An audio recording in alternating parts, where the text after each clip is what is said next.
I have to say that none of these pictures has any significant sociological, philosophical, environmental, or any other kind of implications to it. They are what they are, and you like them or you don't like them, but I'm not promulgating any causes.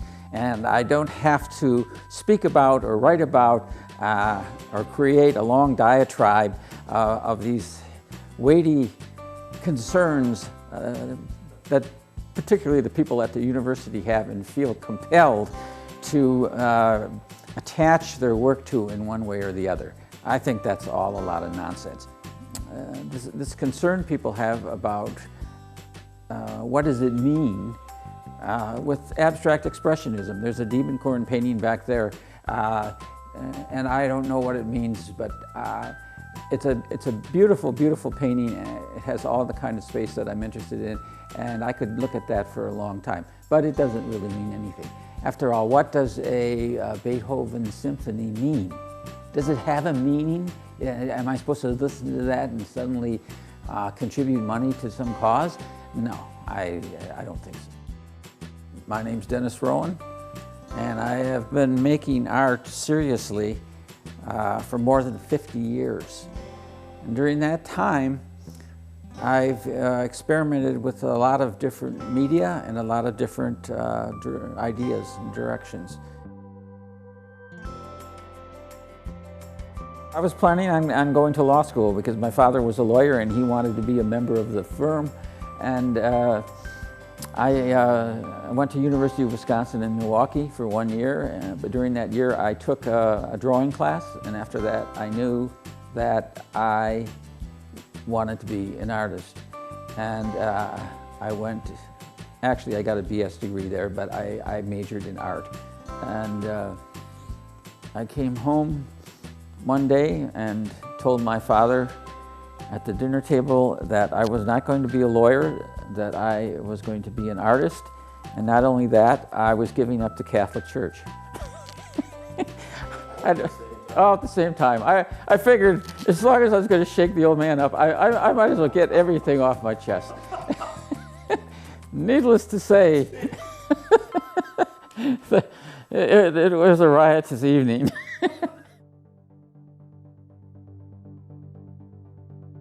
My early work was all devoted to intaglio printmaking, and that is what I taught for the main part when I was at the university.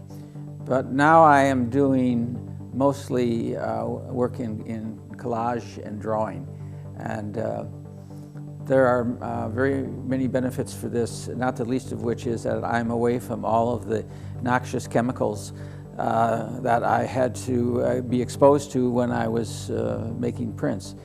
And so this place has been good for my health as well as my work.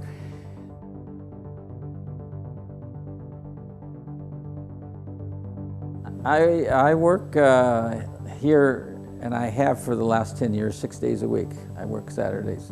I get up later than I usually do, and I don't get down here till like around 10. And I stay, I go someplace around here for lunch, and then I go home about 6 o'clock. And home for me is an old church in Sydney, Illinois, that I've lived in now for 41 years. That is my sanctuary, where I go to get away from it all. If you're going to be a collage artist, or if you're going to do assemblage, you have to spend a lot of time finding your material. So I frequently go out of town on road trips to antique stores that I know have a lot of interesting, I call it old paper, of different kinds. So some days I don't come here, but I go on the road. I'll go to Peoria, or I'll go even to Danville. I can find interesting things. And Indianapolis has got great antique stores. I go there. But I also do have to spend that time looking for the material. If you don't have it, then you can't work. So it's either here making the pieces or out looking for the ingredients. Collages that I make are done on primarily two different substrates, either photographs that I've taken or what are called cabinet cards. Frequently, they take a long time. I may work on them for months, and I have them all laying out. I tend to work on sometimes as many as 10 pieces at a time, and I go from one to the other. When I come back each day, I frequently have insights I didn't have the day before, and so working on them over a period of time has very definite advantages for me. This is a photograph that I took. It's of a birch tree that had fallen. It actually goes like this, and there you see the tree, but I chose to use it like that, and I added the two little girls, which were on a cabinet card, and I cut the images out with an X-Acto knife, and I put in the bird and I put in the butterfly.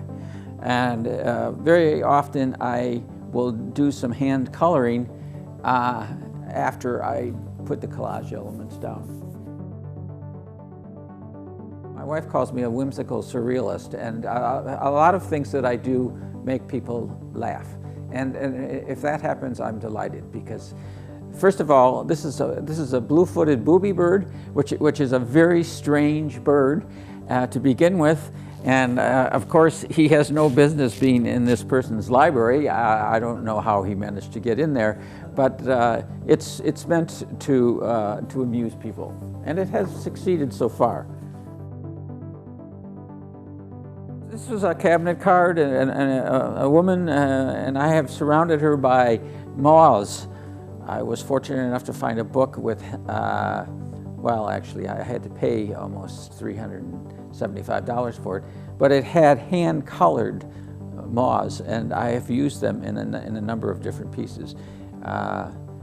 What does this mean? What does it? What's the? I have no idea what it means. I'm not into that. But if you find it interesting, that's good. That's all I want to know. This picture, again, is upside down. It really should be like that, but I liked it like this better. And I put this young man standing there in front of a wall of graffiti. This was somewhere in Europe, and if I looked carefully enough, I might be able to tell from the lettering where we were. But I get a very uneasy feeling when I see him standing on that beam. And if it has that reaction with people, that's fine too. The substrate for this is a part of a photograph that I took, and I don't even remember what it was anymore. But I did a whole series called the Icarus series that has this figure in the background. I added the girl, I added the butterfly. It's kind of weird, but I like it. I like it primarily for formal reasons, and there's quite a lot of hand coloring in this piece. And I don't know, I find it interesting. That big assemblage over there has been worked on for, I think, 25 years. And every once in a while I look at it, or I'll see something when I'm out and about, and I'll attach that and take something else off because it's getting too busy now, and I really don't want it to get any more so than it is. One of the other things I've started doing since I moved into this space is making artist books, and I make these books with the help of other people. My wife does the title page in the colophon. She is a graphic designer, and the book itself is made by Chris Hone and Tedra Ashley. I have made 15 or 20 of these books. They're basically, each one is a collage, only It is not a real collage. Chris copied it for me before he put the book together. This woman, her hat consists of various kinds of insects that are blown up, and I'm putting these elements on top of what are already pretty outrageous hats, and I'm making them even more so. And I also add, in every case, in an animal, and if possible, I choose one that's not a common animal, one that people probably won't recognize. That element of surprise will capture some people who are interested in recognition of what animal that is. Then they'll have to go look it up. Right offhand, I don't know what that is. This lady finds herself with some strange creatures on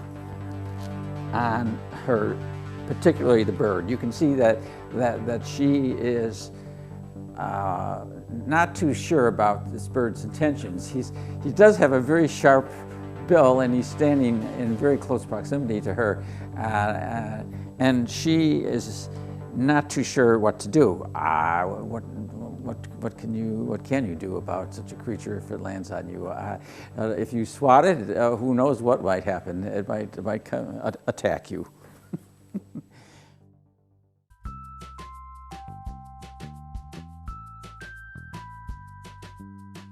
I have followed people around at one-man shows just to hear what they had to say, and it's quite shocking. And you have to have thick skin to listen to it.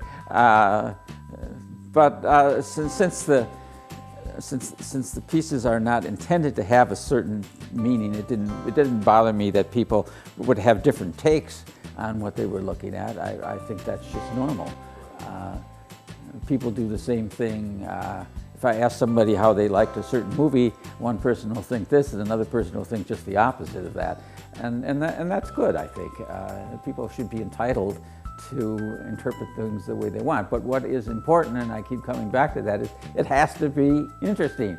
If it's not interesting, I will walk out of a movie, and have walked out of many movies in the middle because they weren't interesting. Just because I paid them an exorbitant fee for especially the popcorn. I can't stand it, how much they charge you for that. But I'm not going to hang around just if I don't like the film, and I will walk out.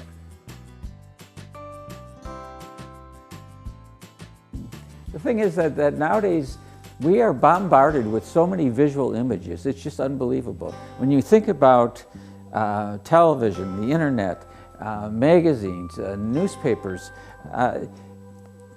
buses that go by with all kinds of messages on them, that people are, they're picky about what they look at. And you have to be pretty good in order to conceive of imagery that people really will find compelling. And so it takes work, and you don't always succeed. But I think that has to be your object. Even if you do it for a commercial reason, if you're selling soap, if people don't look at your ad, I mean, you're not going to sell any soap. But the same thing is true of an artist. If you don't make something that people find compelling in some way, they're not going to look at it. They don't have to. They're not under any obligation to stand there and look at it, and they won't.